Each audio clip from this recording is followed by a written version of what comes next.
सभी कबूतर नीचे उतार कर दाना चुगने लगे, लेकिन वह दाने एक शिकारी बहेलिया ने फेंक रखे थे और एक वृक्ष पर जाल तान रखा था। जैसे ही कबूतरों के झुंड ने दाना चुगना शुरू ही किया था कि शिकारी ने जाल नीचे गिरा दिया। अब कबूतरों का पूरा झुंड उस जाल में फंस गया। कबूतरों का सरदार चित्रगुप्त पछताते हुए कहता है, ओह, यहाँ तो शिकारी ने जाल फेंका था और हम भूख से इतने व्याकुल थे कि दाना चुगने के पहले हमने कुछ सोचा ही नहीं। उनमें से कुछ कबूतर बचाओ बचाओ चिल्लाने लगे और कुछ रोने लगे। किसी ने कहा, शिकारी अब हम सभी को मार देगा। लेकिन उनका सरदार चित्रगुप्त गहरी सोच में था और कहने लगा, जाल बहुत मजबूत है, हम में से कोई भी जाल को नहीं तोड़ सकता, परंतु एकता में बहुत बल होता है। यदि हम सब मिल जाएं तो मौत को भी मात दे सकते हैं। उनमें से एक कबूतर बोला, सरदार स्पष्ट बतलाओ क्या बोलना चाहते हो। सरदार चित्रगुप्त बोला, तुम सब मिलकर अपनी अपनी चोंच से जाल को पकड़ना और जब मैं उड़ने के लिए फुर बोलूं तो सब एक साथ उड़ जाना। नवी वार्ता, शेर और चूहा की कहानी इन हिंदी। शेर और चूहा की कहानी।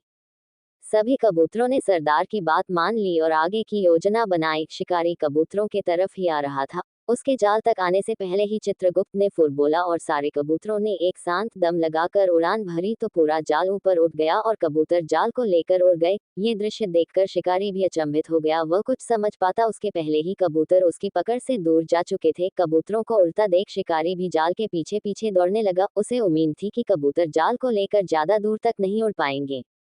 कबूतरों के सरदार चित्रगुप्त ने शिकारी को पीछे आते देखा तो वह थोड़ा भयभीत हुआ, परंतु उसने जाल से निकलने की योजना भी बना ली थी। पास की एक पहाड़ी पर उसका एक मित्र हिरण्यक नामक चूहा रहता था। सरदार ने सभी को उसी दिशा में जाने का आदेश दिया जिधर उसका मित्र चूहा रहता था। कुछ ही देर में सभी कबूतर चूहे के बिल के पास उतरे। सरदार ने अपने मित्र चूहे को आवाज लगाई, भाई हिरण्यक, अपने बिल से बाहर आओ, आज मुझे तुम्हारी मदद की आवश्यकता है। हिरण्यक चूहा अपने मित्र चित्रगुप्त की आवाज पहचान गया और जैसे ही बिल से बाहर आया, चित्रगुप्त ने संक्षेप में सारा किस्सा सुना दिया और जल्द से जल्द जाल काटने के लिए कहा। मूषक हिरण्यक ने कुछ ही देर में जाल काट दिया और सारे कबूतर स्वतंत्र हो गए। कबूतरों के सरदार चित्रगुप्त ने अपने मित्र चूहे हिरण्यक को धन्यवाद दिया और कबूतरों का झुंड फिर से आजादी के साथ आसमान में उड़ने लगा।